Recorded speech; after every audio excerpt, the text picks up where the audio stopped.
Today on the Grill Top Experience, I'm going to test 3 different ways of smoking cheese, 1 in the pellet grill and 2 on the Weber kettles. I already have a video out on the channel of how to smoke cheese on the Weber kettle, and I thought the results came out pretty good. But a couple of people commented that they said that theirs came out bitter using that method. So it got me thinking, are there other ways of doing it that might work out a little bit better, be a little more foolproof? So I'm doing 3 different methods that are pretty common that you can do with most of the things that you probably have at your house. The first method is on an inexpensive pellet grill in the smoke setting. The second uses a pellet tube in a kettle. And the third uses charcoal and wood chunks in the Weber kettle. Pellet grills are made to be easy to use, so set it on the smoke setting for lots of smoke and not a lot of heat. Just make sure that you let it run for a while so the ignition smoke dies down.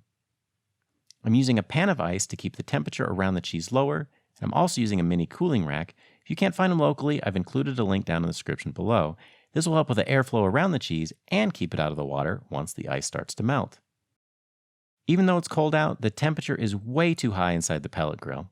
So I used a chunk of hickory to prop the door open, and that lowered the temp by over 30 degrees inside the pellet grill. I have another video on my channel that demonstrates how to use a pellet tube in your kettle to smoke cheese, and I'll link to that one at the end of this video. I've had good tasting results from this method, and it's really easy to do. You just light the pellets until they can maintain a flame on their own, and let it burn for a minute or 2 to get a good bed of embers.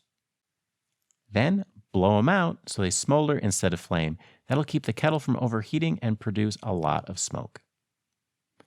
You don't need ice with this method when it's cold out. It's about 40 degrees today, but I'm using a cooling rack because it's a lot cleaner than my grill grates. The third method is more advanced and uses charcoal and wood. I lit 3 briquettes until they would stay lit on their own.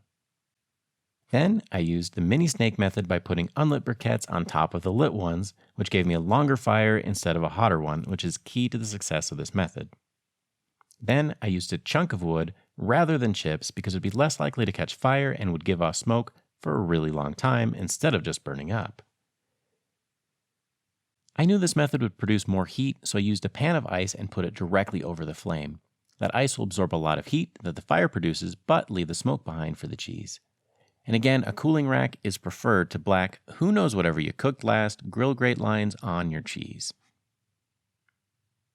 If your temperatures are too high, you can always crack the lid open over the fire to let some of the heat escape. So I only had 2 rules for this. Number 1, they had to smoke for 1 hour each. And the second rule, they all needed to use pecan wood, so that was the same across the board.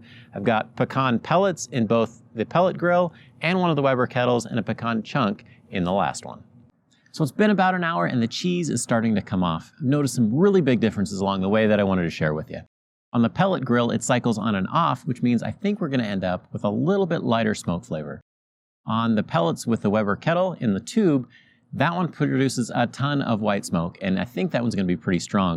And then finally, the one with the wood in there, it has nice blue smoke, but it's been really hard to keep the temperatures down, and so there's pluses and minuses either way. I didn't end up with any melted or sweaty cheese in any of the methods, but I probably would use more ice in the kettle next time since it all melted. The next step is to let the cheese air dry to remove any condensation that formed during the smoke. You can also pat them dry to speed up the process. If you seal them up when they're wet, they're probably going to develop mold and you've wasted your time. I didn't waste any time with the grill already fired up and decided to smoke some Cheez-Its for 20 minutes as a quick snack. And once the cheese is dry, vacuum seal it or use plastic cling wrap and put it in a zipper bag. Then you store it in the fridge for 2 weeks before eating it.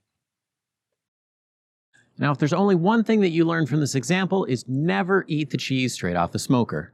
You need to let it sit for at least a couple of weeks, which allows the smoke to permeate through and mellow just a little bit. If you eat it today, I promise it's going to taste a lot like an ashtray and you'll never want to eat it again. So give it a rest and it's going to be a lot better. So the only thing left to do is eat some of these Cheez-Its. 3 weeks later, the pellet tube method had the darkest color, the pellet grill was a little bit lighter, and the wood chunk cheese was the lightest. I ripped open the bags and took advantage of the pitmaster privilege by taking the first taste of each one, that way my thoughts wouldn't be influenced by the others. Then I set up the cheese and asked Mrs. GTE to taste them blind and give her thoughts. I also sent a sample of each, labeled 1, 2, and 3 to a friend who gets really jazzed about cheese and knew nothing of the methods.